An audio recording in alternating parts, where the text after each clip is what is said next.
High, আমি সুপ্রিয়া ভদ্র। আমার চ্যানেলে আপনাদের সবাইকে স্বাগত। আজকে আমি আপনাদের শোনাব শৈলজানন্দ মুখোপাধ্যায়ের লেখা নমস্কার।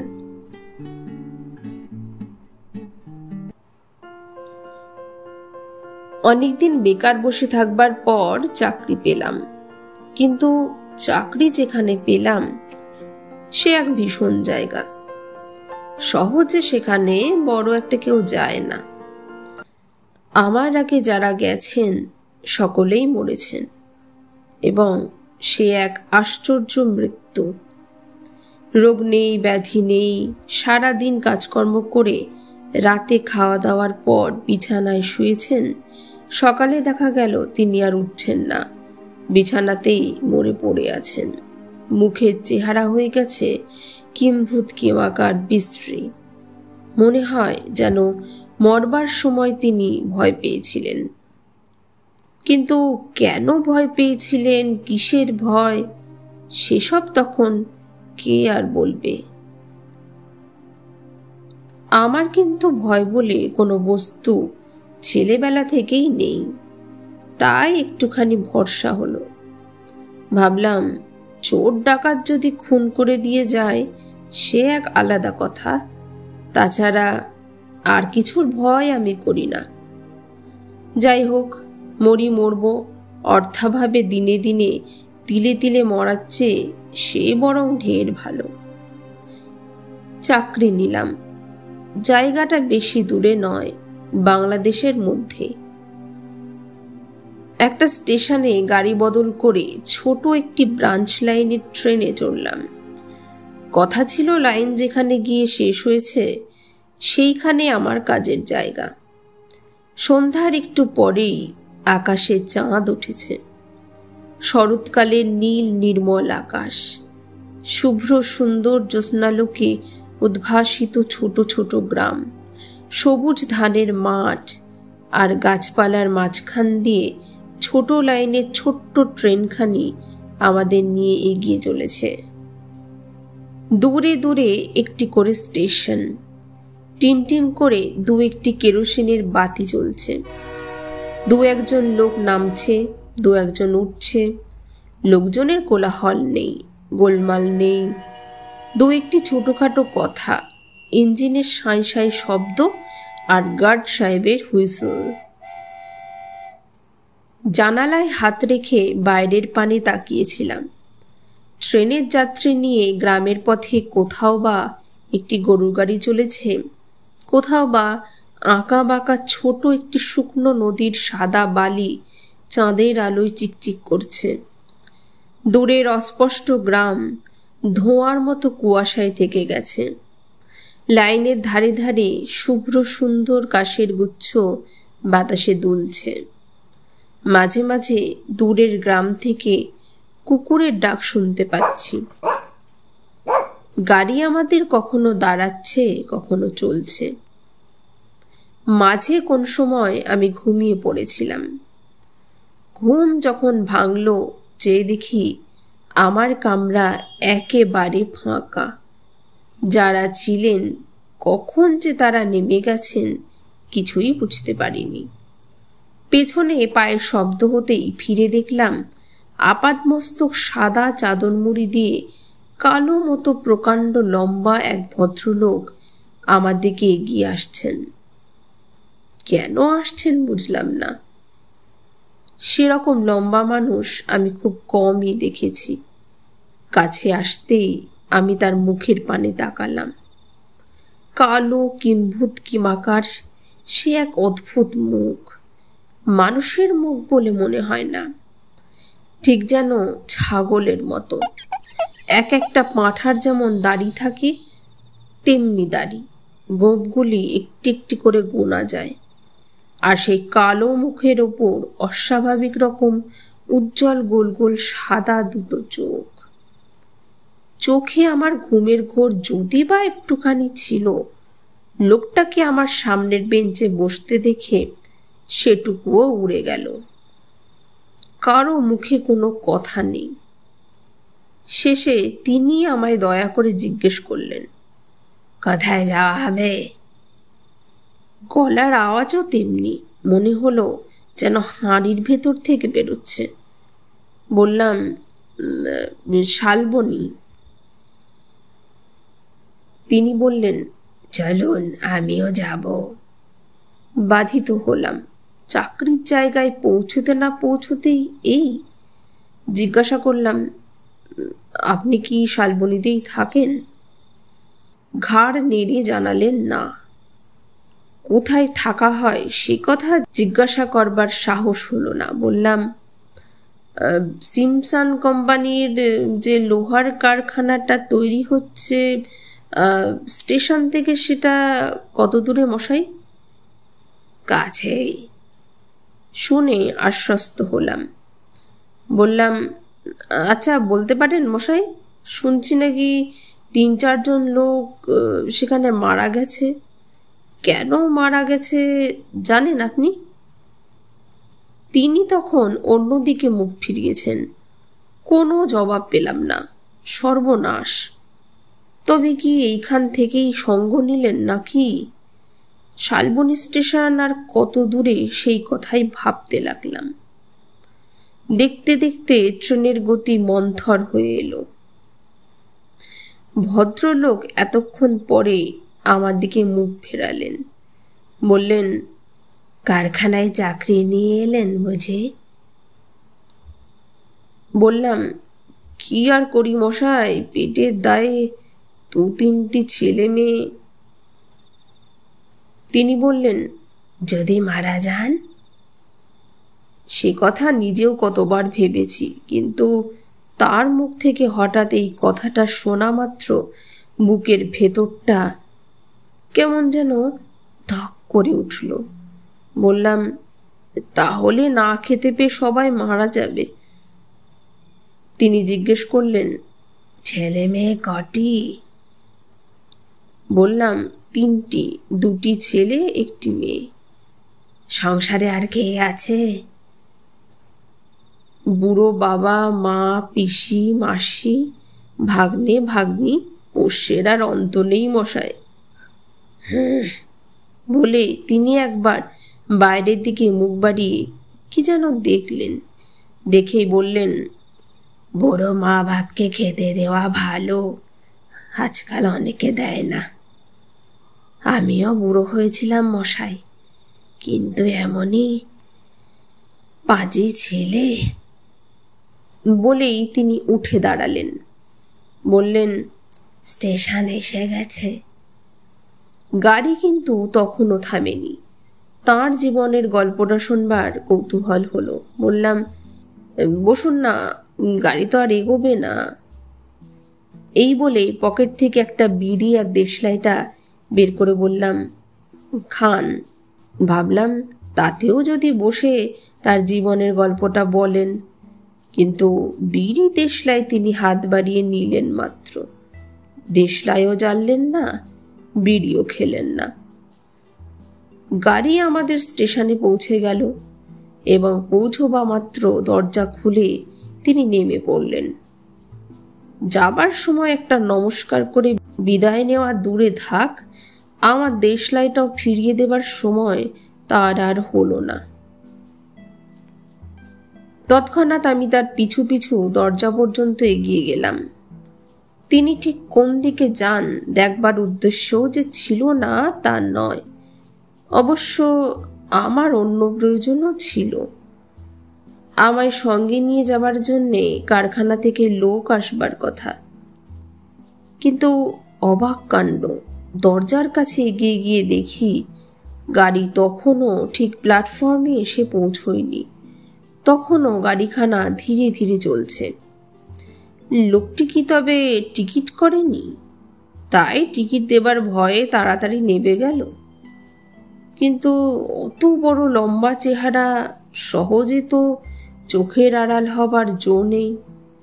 জ্যোৎস্নার আলোয় চারিদিক ঠিক দিনের মতো স্পষ্ট পরিষ্কার, অথচ এদিক ওদিক তাকিয়ে কোনো দিকেই তাকে দেখতে পেলাম না। মানুষ বলে মনে মনে যদিই বা একটুখানি সন্দেহ হয়েছিল, সেটুকু এবার ঘুচে গেল। মানুষ কখনো এত সহজে চোখের সামনে থেকে অদৃশ্য হয়ে যেতে পারে না। বুকের ভেতরটা কেমন যেন করতে লাগলো। একে আমার সম্পূর্ণ অপরিচিত নতুন জায়গা, তাই আবার পৌঁছতে না পৌঁছতেই এই অভিজ্ঞতা।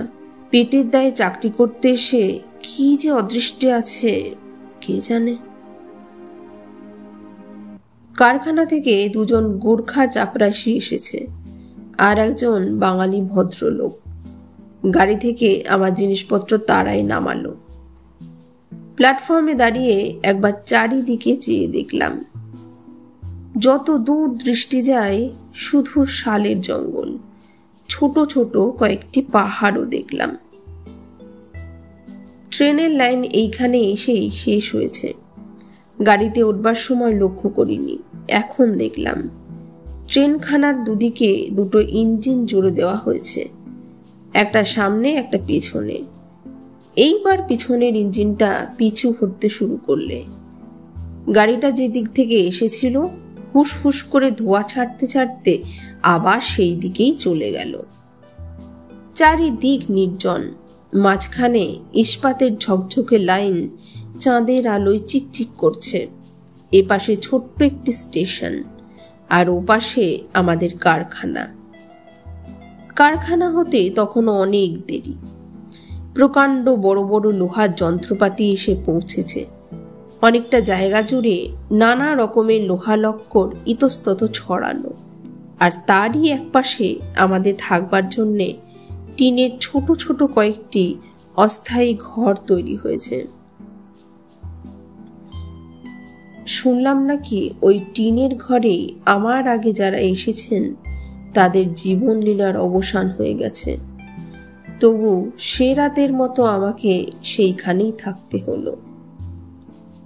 বাঙালি ছোকরাটি জাতিতে ব্রাহ্মণ, আমার জন্যে সে রান্না করে রেখেছিল। ঠিক হলো নিজের হাতে রান্না আমায় কোনোদিনই করতে হবে না, সেই রোজ আমায় রান্না করে দেবে। সেদিন রাতে তাকে আর আমার কাছ ছেড়ে যেতে দিলাম না। খাওয়া দাওয়ার পর সে আমারই কাছে ছোট্ট একটি বিছানা বিছিয়ে শুয়ে রইল। কাছাকাছি কোনো একটা গ্রামে তার বাড়ি, নাম যতীন। প্রথমেই সে জিজ্ঞেস করলেন, আপনি ব্রাহ্মণ? বললাম হ্যাঁ। যতীন বললে, ব্যাস, তাহলে আর আপনার ভয় নেই। জিজ্ঞেস করলাম, ব্যাপার কি বলো দেখি যতীন। যতীন বললে, যারা মরছে তাদের ভূতে মেরেছে কি না গিয়েছ ভূত। ভূত কখনো বামুনকে মারে না, ওরা বামুন কেউ ছিল না। বললাম, বামুনকে মারবে না তা তুমি কেমন করে জানলে যতীন? যতীন একটুখানি হাসলো, হেসে বললে, পইতে ছুঁয়ে একবার যদি গায়ত্রী জপ করে দেন তো ভূতের বাবার সাধ্য নেই যে আপনার কাছে এগোয়। তা নইলে ওদের তিনটেকে মেরে ফেললে আর আমাকে মারতে পারতো না। ব্যাপারটা সত্যি রহস্যজনক, কিছুই বোঝবার উপায় নেই। রাতে ভালো ঘুমও হলো না। আমি প্রত্যুষে শয্যা ত্যাগ করে বাইরে বেরিয়ে এলাম। তখন সবে সূর্যোদয় হচ্ছে। পূর্ব দিকে সবুজ বনের মাথার ওপর আকাশটা লাল হয়ে উঠেছে। মিষ্টি মিষ্টি হাওয়া বইছে, জায়গাটি বড় চমৎকার। আমায় বাইরে বেরিয়ে আসতে দেখে গোর্খা চাপরাশি দুজন সেলাম করে আমার কাছে এসে দাঁড়ালো। জিজ্ঞেস করলে কাজ আরম্ভ হবে কিনা, এবং তা যদি হয় তাহলে ওরা আশেপাশের গ্রাম থেকে লোক ডাকতে যাবে। বললাম, যাও তোমরা লোক নিয়ে এসো। এখন আমাদের কাজ শুধু জঙ্গলের গাছ কাটা। কোম্পানি তার জন্যে আমার সঙ্গে দিয়েছে 100 টাকা। তাছাড়া টাকার দরকার হলেই হয় হেড অফিসে জানাতে হবে, আর না হয় এখানকার জংশন স্টেশনে কোম্পানির যে চুনের কারখানা আছে সেখানে জানালেই তারা তৎক্ষণাৎ টাকা পাঠিয়ে দেবে। আমার উপর হুকুম, 1 মাসের মধ্যে অন্তত 1000 বিঘে জমি সাফ করে ফেলা যায়। চাপরাশিদের বলে দিলাম, লোক তোমরা যত বেশি পারো নিয়ে এসো। তারা লোক আনতে চলে গেল। ভাবলাম আমার একমাত্র প্রতিবেশী স্টেশন মাস্টারের সঙ্গে আলাপ পরিচয়টা করে আসি, কিন্তু এত সকালে ভদ্রলোক ঘুম থেকে উঠেছেন কিনা কে জানে। একটু পরেই যাওয়া যাবে ভেবে পায়ে চলা যে সরু পথটি জঙ্গলের ভেতর গিয়ে ঢুকেছে সেই পথ ধরে হাঁটতে শুরু করলাম। দুপাশে শাল আর মহুয়ার ছোট বড় নানা রকমের গাছ সোজা উপরের দিকে উঠে গেছে। কিছু দূর এগিয়ে যেতেই দেখি শাখায় প্রশাখায় চিকন কচি লতায় পল্লবে ক্রমশ তারায় এমনইভাবে ঘন সন্নিবদ্ধ যে বেশি দূর দৃষ্টি চলে না। যেদিকে তাকায় শুধু গাছ আর পাতা, পাতা আর গাছ। মৃদুমন্দ বাতাসে পাতাগুলি ঝিরঝির করে কাঁপছে। নানা রকমের অসংখ্য পাখি উড়ে উড়ে বেড়াচ্ছে। কোথায় হয়তো কোনো বুনো গাছে বুনো ফুল ফুটেছে, তারই মিষ্টি সুগন্ধে বাতাস যেন ভরে আছে। চিত্র বিচিত্রিত চমৎকার একটি প্রজাপতি উড়তে উড়তে হঠাৎ আমার গায়ে এসে বসল। ইচ্ছে করলেই তাকে আমি ধরতে পারতাম, কিন্তু ধরলাম না। হাতটি আমার চোখের কাছে এনে যেই তাকে আমি ভালো করে দেখতে গেলাম, রঙিন পাখা উড়িয়ে তখনই সে আমার হাতের উপর থেকে উড়ে পালালো। ছায়া শীতল স্নিগ্ধ সেই অরণ্যের মাঝখান দিয়ে মনের আনন্দে অন্যমনস্ক হয়ে অনেক দূরে গিয়ে পড়েছিলাম। পেছনে হঠাৎ একটা ট্রেনের শব্দে যেন আমার চৈতন্য হলো, এবার ফিরতে হবে। ফেরার পথে যতই আমি সেই সতেজ সবুজ গাছগুলির পানে তাকাই, ততই আমার মনে হতে থাকে আমি যেন ওদের পরম শত্রু। কতকাল ধরে এরা এইখানে এই ধরিত্রী মাতার বুকের উপর সযত্ন পালিত সন্তানের মতো ধীরে ধীরে বেড়ে উঠেছে। বিশ্বের বিস্ময় প্রাণবন্ত এই সব বিশাল মহিরূহ আমি এসেছি তাদের সমূলে উৎপাটিত করে সব অংশে নিধন করে দিতে। নিবিড় ঘন অরণ্যানীর নয়ন মনোহরেই স্নিগ্ধ শ্যামরূপ আমায় নিশ্চিহ্ন করে মুছে দিতে হবে। তার পরিবর্তে বসবে এখানে এক বিরাট কারখানা, লোহা আর ইস্পাত, ইঞ্জিন আর আগুন। আমার আগে যারা এলেন নিজের জীবন দিয়ে এই হত্যাকাণ্ডের প্রায়শ্চিত্ত করে গেলেন কিনা তাই বা কি জানে। ট্রেন এসেছে, আবার চলেও গেছে। স্টেশন মাস্টার বসে বসে একটা মোটা খাতায় কি যেন লিখছিলেন। মোটা সোটা বেটে খাটো মানুষটি। পরিচয় হতেই মুখখানি তার আনন্দে উজ্জ্বল হয়ে উঠল।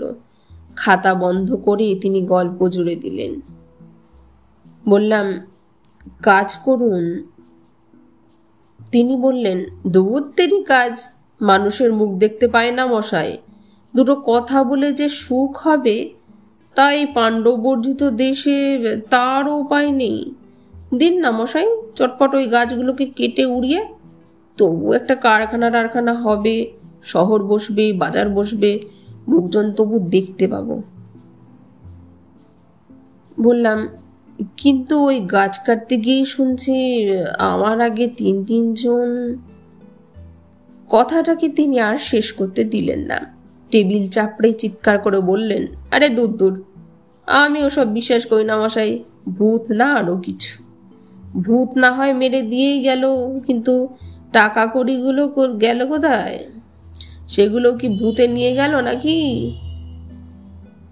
কথাটা ভালো বুঝতে পারলাম না, তাই তাকে আর একবার ভালো করে জিজ্ঞেস করতেই তিনি বললেন, তার বিশ্বাস ভূতে তাদের মারেনি, মেরেছে মানুষে। কুলি বিদেয় করবার টাকা করি তাদের কাছেই থাকতো, সেই টাকার লোভে কেউ তাদের মেরে ফেলেছে।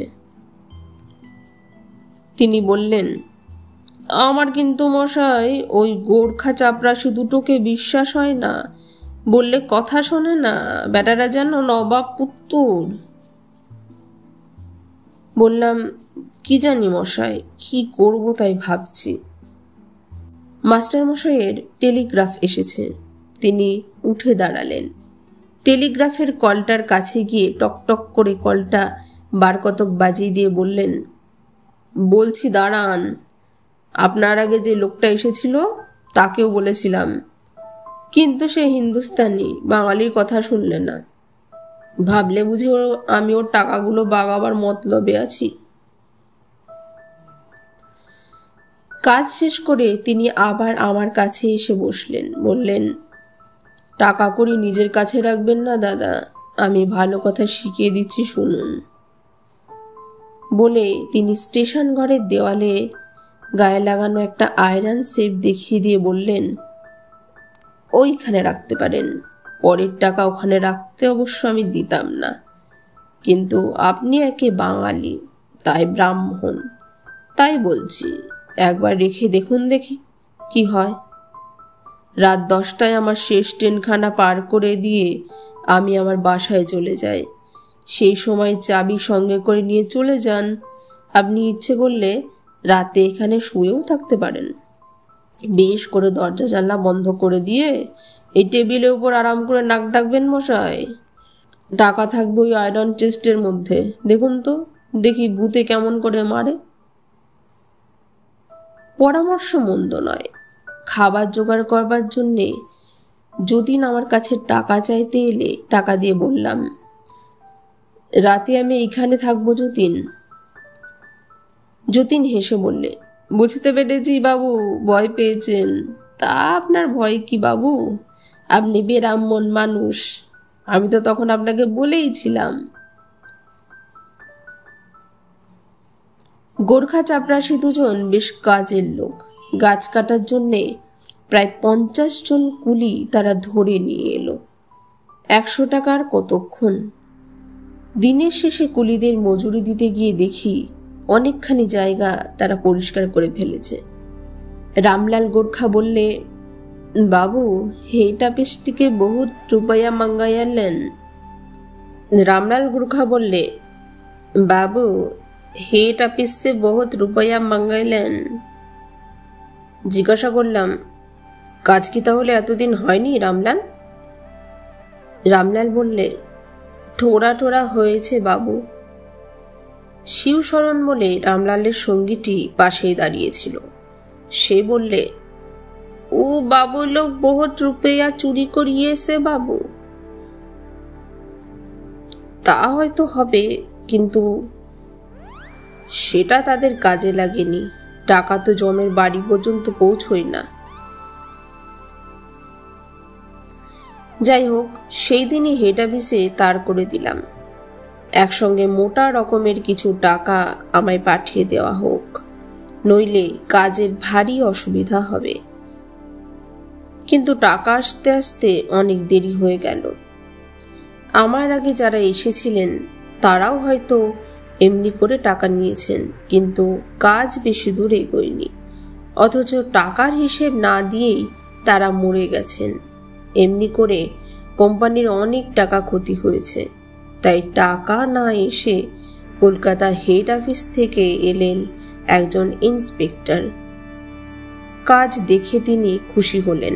অসংখ্য গাছ তখন আমি কাটিয়ে স্তূপাকার করে ফেলেছি। বনের শ্যামল শ্রী একেবারে নির্মমভাবে নষ্ট করে দিয়ে অনেকখানি জায়গা তখন ফাঁকা করে দিয়েছি। কিন্তু কুলিরা বেতন পায়নি প্রায় সপ্তাহখানেকের। তারা আমায় তখন ছিঁড়ে খাচ্ছেন। বললাম, টাকা আপনি গিয়েই পাঠিয়ে দেবেন, নইলে কাজ হয়তো আমায় বন্ধ করে দিতে হবে। ইন্সপেক্টর বললেন, টাকা আপনার পরশু পৌঁছে যাবে, এখন 1000 টাকা পাঠিয়ে দিচ্ছি, ফুরিয়ে যাবার আগেই জানাবেন। তাকে আমি ট্রেনে চড়িয়ে দিয়ে এলাম। শিবশরণ আমার সঙ্গে গিয়েছিল। ফেরবার পথে শিবশরণ বললে, আরো বেশি কিছু টাকা মাঙ্গাইলেন বাবু, 1000 টাকার কতদিন যাবে? বললাম, ফুরোলেই আবার পাঠাবে। যতীনকে প্রায়ই বলতাম, কই যতীন, মরলাম না তো, বড় বড় গাছগুলোকে তো প্রায় সবই কেটে ফেললাম। যতীন হেসে জবাব দিত, আমি তো বাবা আগেই সে কথা বলে দিয়েছি, বামনের কোনো ভয় নেই। বলতাম, ঠিক বলেছ। কথাটা প্রথমে বিশ্বাস করিনি, এখন দেখছি সেই কথাই সত্যি। যতীন বলতো, আজ্ঞে হ্যাঁ, আমার ওসব অনেক জানা আছে। রাতে সেদিন খেতে বসে জিজ্ঞেস করলাম, ভূত তুমি নিজে কোনোদিন দেখেছ যতীন? যতীন বললে, তা আগে দেখেছি বই কি। এই বলে সে তার ভূত দেখার গল্প আরম্ভ করলে। এমন গল্প সে আর সহজে থামতে চায় না। এদিকে রাতের শেষ গাড়িটা তখন স্টেশনে এসে দাঁড়িয়েছে। গাড়িটা ছেড়ে গেলেই স্টেশন মাস্টার বাসায় চলে যাবেন।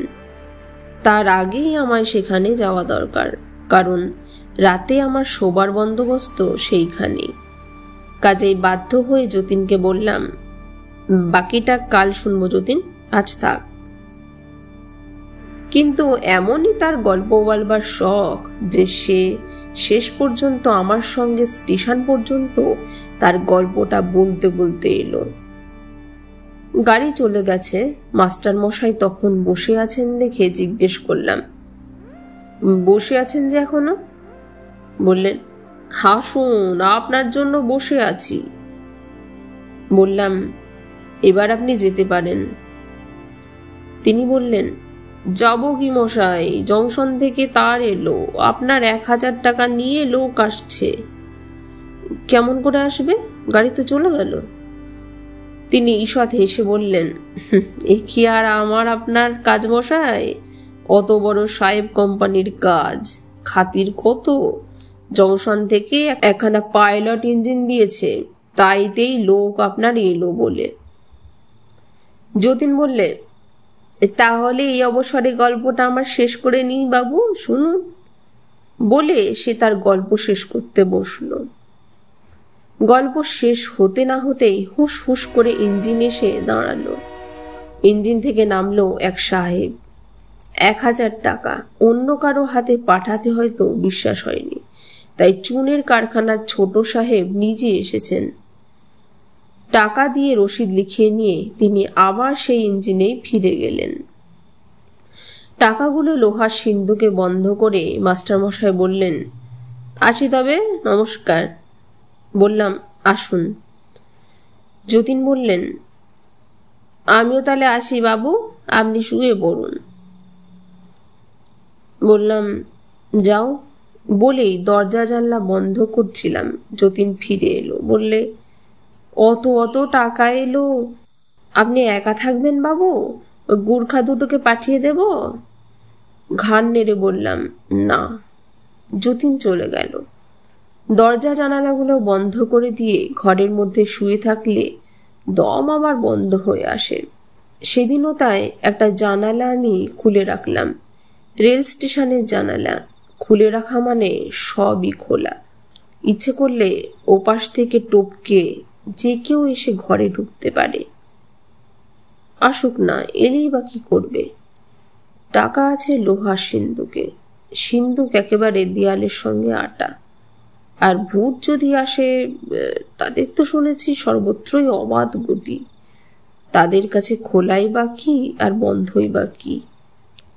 তারা অবশ্য টাকা নিতে আসে না। তাছাড়া এলে এতদিন আসতো, এখনো যখন আসেনি তখন সম্ভবত আর আসবে না। এমনই সব নানান কথা ভাবছি, আর সেই খোলা জানলার পানে তাকিয়ে আছি। আকাশে চাঁদ উঠেছে, দিনের মতো পরিষ্কার জ্যোৎস্নার ছটা জানালার পথে ঘরে এসে পড়েছে। ভাবতে ভাবতে কতক্ষণ পরে জানি না ঘুমিয়ে পড়েছিলাম। হঠাৎ মনে হলো কাপড় দিয়ে কে যেন আমার মুখখানা চিপে ধরেছে। ঘুম ভেঙে গেল। জেগে দেখি সত্যিই তাই। হাত তুলতে গিয়ে দেখি হাত দুটো দড়ি দিয়ে বাঁধা, পায়ের অবস্থাও তাই। ঘুমের ঘোরে কখন যে এমন করে আমায় আষ্টে পৃষ্ঠে বেঁধে ফেলেছে, কিছুই বুঝতে পারিনি। কথা কইবার উপায় নেই, দম যেন বন্ধ হয়ে আসছে, অথচ চোখ দুটো খোলা।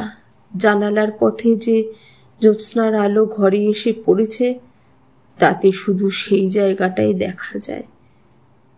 যে লোকটা আমার মুখে কাপড় চাপা দিয়ে সজোরে বেঁধে ফেলছে, তাকে আবছা আবছা দেখতে পাচ্ছি, কিন্তু চিনবার উপায় নেই। মুখ খুলতে পারছি না, তবু কোনো রকমে অস্পষ্টভাবে গু গু করে বললাম, টাকা নিয়ে যাও, কিন্তু আমায় তোমরা মেরে যেও না বাবা। ওদিকে আমার মাথার পিছনে দেওয়ালের গায়ে সিন্দুক খোলা শব্দ পেলাম। আর করি কি, মরার মতো চুপ করে পড়ে আছি। মৃত্যু অনিবার্য। এতক্ষণে বুঝলাম, আমার আগে যারা গেছে তারাও ঠিক এমনি করেই গেছে। সে যে কি ভীষণ অবস্থা, তা আমি লিখে বোঝাতে পারবো না। চোখের সামনে আমার ছোট ছোট ছেলে মেয়ে তিনটির কচি মুখ ভেসে উঠল। আমার স্ত্রীর কথা মনে হলো। হায় হায়, কেন আমি তাদের ছেড়ে এখানে এলাম? চোখ দিয়ে আমার দরদর করে জল গড়িয়ে পড়তে লাগলো। হে ভগবান, এরা যেন আমায় প্রাণে না মারে। বেঁচে যদি থাকি তো কালই আমি এই চাকরিতে ইস্তফা দিয়ে চলে যাব। টাকাগুলো মাথার কাছে ঝনঝন করে উঠল। থলেটা তাহলে ওরা বের করেছে? এমন সময় মনে হলো যেন জানালার পথে আর একটা লোক ঘরের মধ্যে লাফিয়ে পড়ল। চোখের জলে দৃষ্টি আমার ঝাপসা হয়ে এসেছে।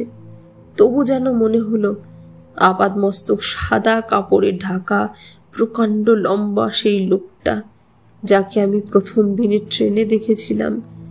গলাটা তখন কে যেন আমার দুহাত দিয়ে চেপে ধরেছে। এইবার মৃত্যু, অনুরোধ করবার শক্তি নেই। মুখের কাপড় তখন তেমনই বাঁধা। কিন্তু অবাক কাণ্ড, মরতে মরতে আমি যেন বেঁচে গেলাম।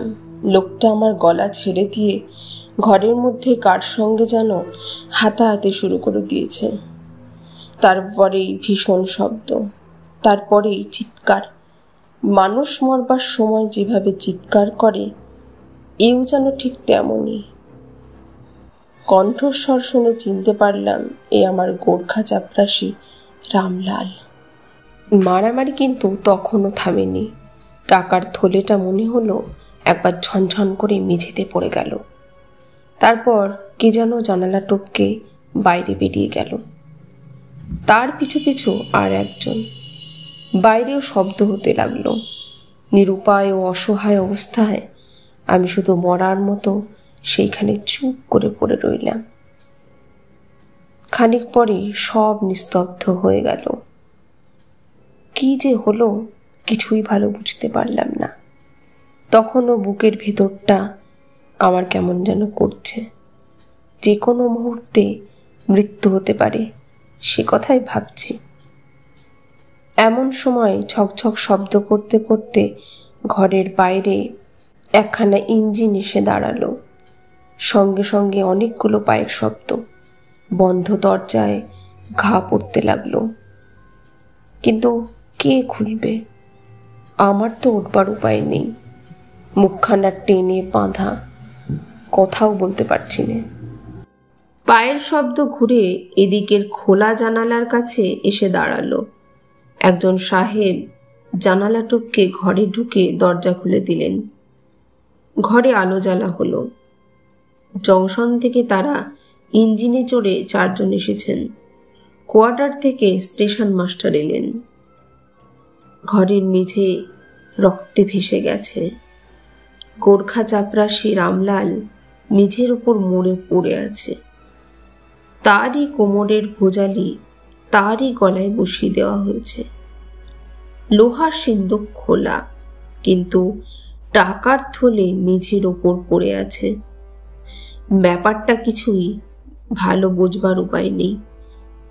কে যে আমায় মেরে ফেলে টাকা নিয়ে উধাও হবে ভেবেছিল, আর কেই বা আমায় বাঁচিয়ে রামলালকে মেরে গেল, কে জানে। সাহেবদের জিজ্ঞেস করলাম,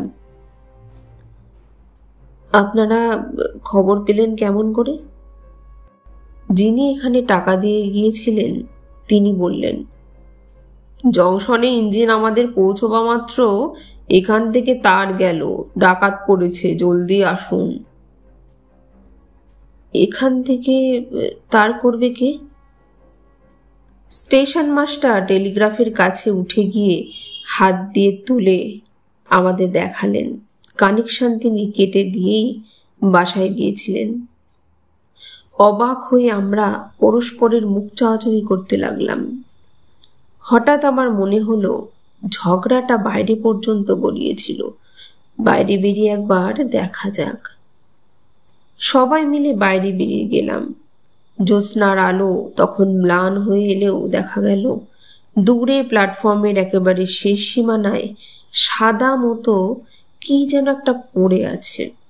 কাছে গিয়ে দেখি শিবশরণ। আমাদের দেখে সে শুধু কাঁদতে থাকে, মুখে কোনো কথা বলে না।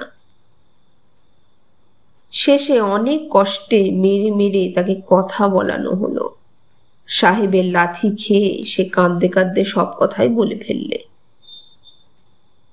আমায় মেরে ফেলে সে আর রামলাল দুজনেই এসেছিল টাকা চুরি করতে। এর আগে যে 3 জন মরেছে তারাও তাদেরই হাতে মরেছে, কিন্তু এবার তার ফল হলো বিপরীত। মাঝখান থেকে কে একটা লোক এসে রামলালকে তো মেরেই ফেললে, আর তার হাত থেকে টাকার থলেটা কেড়ে নিয়ে পা দুটো তার উল্টো দিকে মুচড়ে ভেঙে দিয়ে চলে গেল। বুঝলাম সেই ভাঙা পা নিয়ে অতি কষ্টে বুকে হেঁটে শিবশরণ পালাবার চেষ্টা করছিল। জিজ্ঞাসা করলাম, লোকটা দেখতে কিরকম বলো দেখি? শিবশরণ বললে, সে মানুষ নয় বাবু, তার গায়ে বহুত জোর, ইয়া লম্বা তালগাছের মতো, আর ছাগলের মতো মুখ। আর কিছু বলবার দরকার ছিল না। মাথাটা তখন আমার কেমন যেন ঘুরছিল বলে সেখানেই বসে বললাম। রামলাল যখন আমার গলাটা চেপে ধরে আমায় মেরে ফেলবার উদ্যোগ করছিল, তাকে তখন আমি জানলা টপকে ঘরে ঢুকতে দেখেছি। এমন সময় টুপ করে আমার পায়ের কাছে কি যেন একটা পড়ল। তুলে দেখি একটা দেশলাইয়ের বাক্স। এইটাই সেদিন আমি তাকে ট্রেনের কামরায় দিয়েছিলাম, কিন্তু ফেরত দিতে সে ভুলে গিয়েছিল। এদিক ওদিক বহুদূর পর্যন্ত তাকিয়ে কাউকেই দেখতে পেলাম না। সমস্ত শরীর তখন আমার রোমাঞ্চিত হয়ে উঠেছে। কিন্তু কে এসে? যেই হও, তুমি আমার প্রাণ রক্ষা করেছ, তোমায় নমস্কার।